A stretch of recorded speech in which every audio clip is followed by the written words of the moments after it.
Karena apa yang telah kita ucapkan, apa yang kita statementkan, itu dapat dengan mudah diterima oleh orang, tanpa memfilter. Seperti yang kita tahu, bahwa zaman sekarang itu disebut sebagai era globalisasi. Ya, di mana teknologi maupun ilmu pengetahuan itu sudah dalam tahap yang sangat berkembang.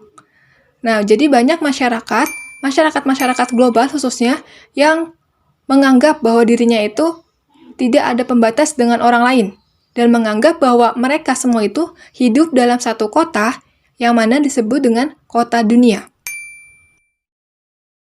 Lalu bagaimana filsafat dapat masuk ke dalam era globalisasi? Ketika kita berbicara mengenai perkembangan filsafat ilmu ataupun sejarahnya, maka secara tidak langsung kita juga akan membahas mengenai filsafat itu sendiri, khususnya yaitu filsafat barat. Nah, kenapa filsafat barat?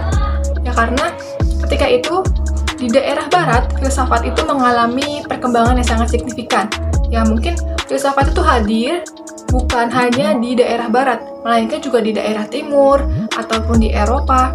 Nah, namun kenapa kita memilih membahas atau yang emang terkenal itu filsafat barat? Karena ketika itu memang orang-orang barat, khususnya Yunani, itu mengembangkan ilmu-ilmu yang ada di lingkungan mereka itu dengan sangat baik. Entah itu ilmu yang hadir dari timur ataupun mitologi.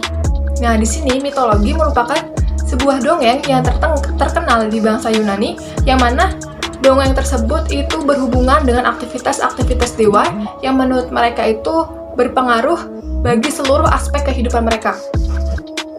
Nah, dengan berkembangnya zaman, maka mite atau mitologi itu mulai ditinggalkan, dan masyarakat Yunani ketika itu sudah mulai beralih yang tadinya mitologi berubah menjadi pemikiran yang rasio.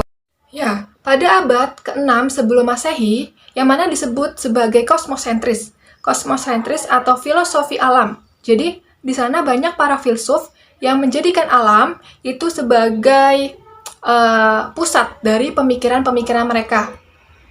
Nah, pada masa ini juga, yang awalnya pemikiran bangsa Yunani itu mitologi berubah menjadi logosentris. Contohnya ketika itu, di zaman mitologi, bangsa Yunani atau masyarakat Yunani itu tidak menjadikan gempa itu sebuah fenomena alam, melainkan aktivitas yang dilakukan oleh dewa.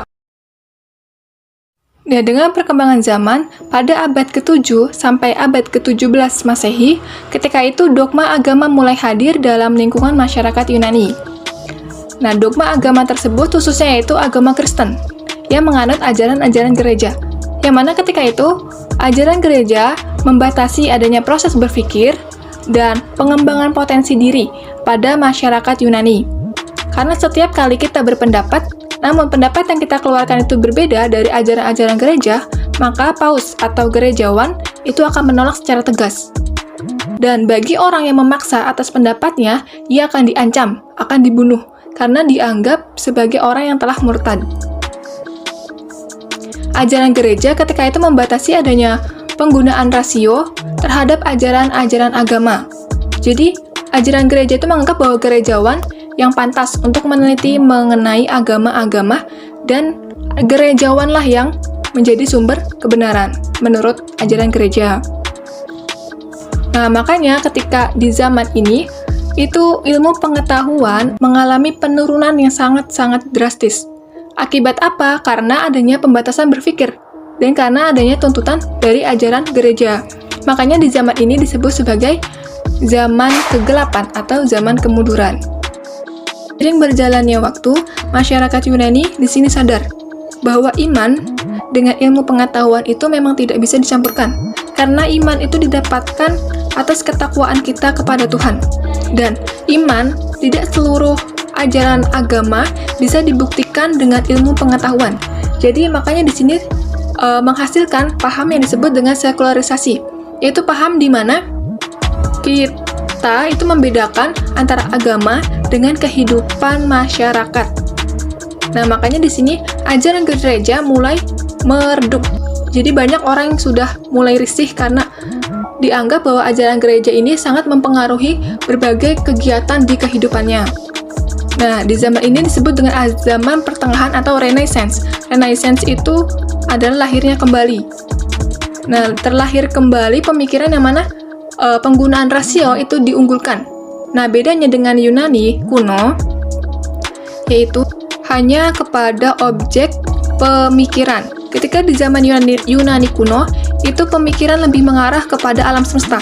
Nah, di abad pertengahan atau Renaissance ini lebih berpusat kepada manusia. Jadi, kehidupan di sekitar manusia. Bukan lagi mengenai asal mula tentang suatu hal atau asal mula alam semesta. Lalu berkembanglah teknologi, berkembanglah ilmu pengetahuan yang mana disebut sebagai abad modern menuju abad kontemporer. Di mana filsafat di sini semakin berkembang dengan kemajuan teknologi dan juga ilmu pengetahuan.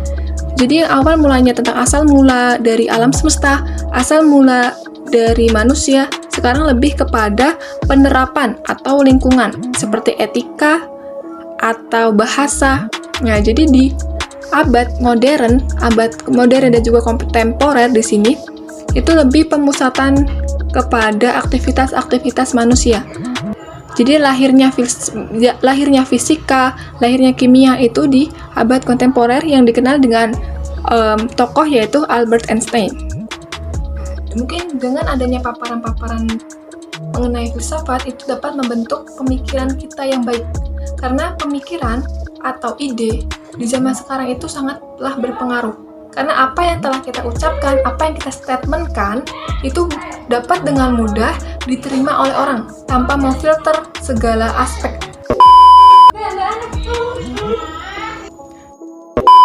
Apabila kita sudah memiliki dasar atas Jadi, apabila kita sudah memiliki akal yang sehat, maka kita akan merealisasikan sesuatu yang baik. Entah itu baik kepada lingkungan, baik kepada teman, atau baik kepada diri sendiri.